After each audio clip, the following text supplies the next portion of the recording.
All right, let's talk about Palestinian refugees coming to America, which I think is a real bad idea. Joining us, Tennessee Senator Marsha Blackburn from the Judiciary Committee. Senator Blackburn, welcome back, ma'am. As always, I'll get your take on it. Palestinian refugees coming into the United States. I could think of that 6,000 higher priorities, but that's just me. What do you think? You have the power.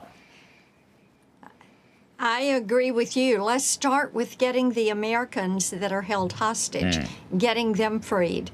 And Larry, you know, we've got to look at the reason that Biden is even talking about doing this. It is because the neighbors in that region of the world are saying, we don't want the Palestinian refugees.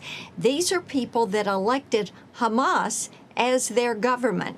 72% of them think that the October 7th attacks were justified and were a good idea.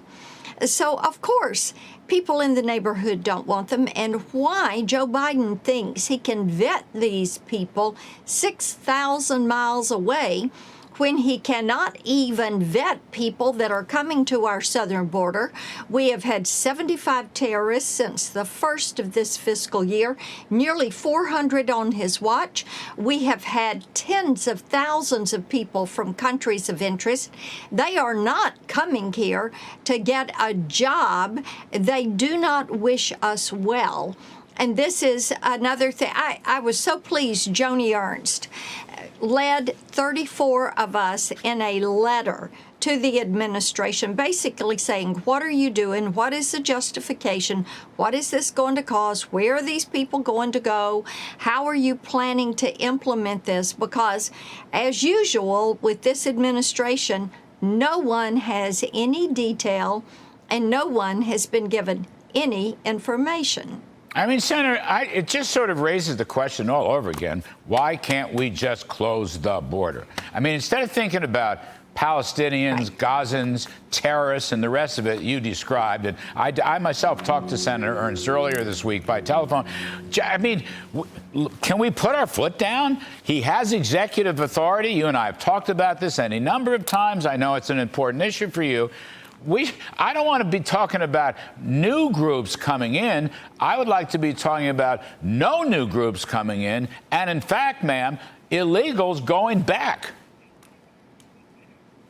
Well, we should be deporting all of these criminal illegal aliens that local law enforcement is apprehending.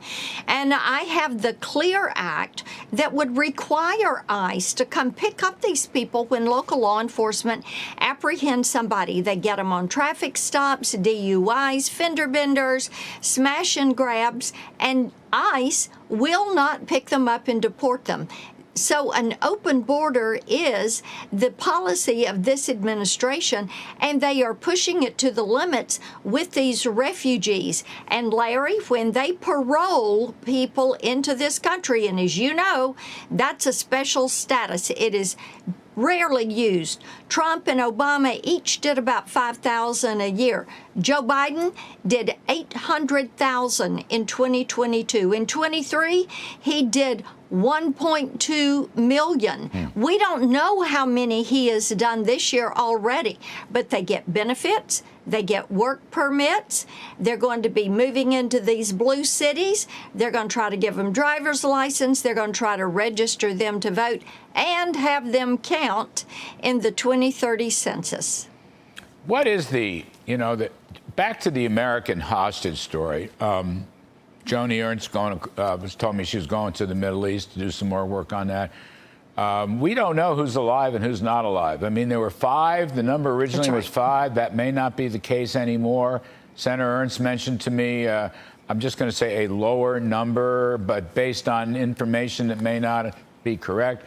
I don't know if you know any more or wish to share any more to our viewers. This is a heartbreaking story. I mean, the others, there may only be 35 or 40 hostages left, Israelis and from other, international countries. I mean, this is not a good story, but we wish the Bidens would work on this story instead of opening the border to yet more.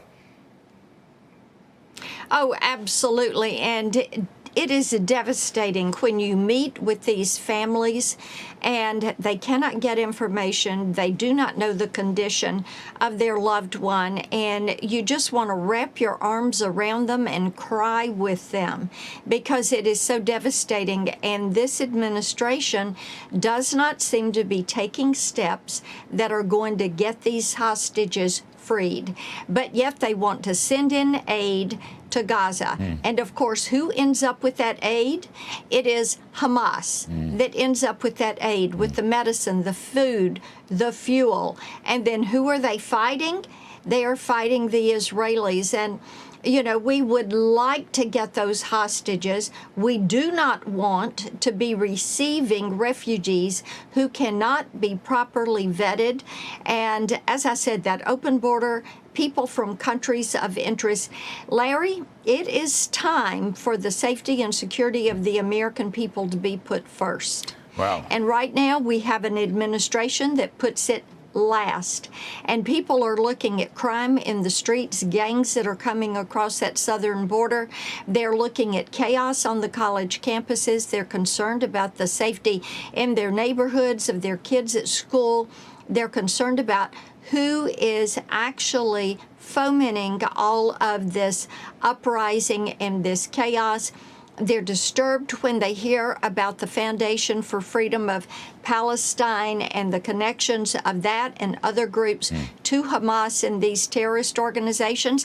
And Larry, who is funding every bit of this, you and I know the answer to that. It is Iran. Yes, yes, They ma'am. are the world's largest state sponsor of terrorism. Yes. Joe Biden has got to stop this appeasement. Yes. And he has got to stand for defending this country and its citizens. And you know, people are waking up to what is happening every day. America first. Yes, ma'am. Thank you, Senator Blackburn. Thank you.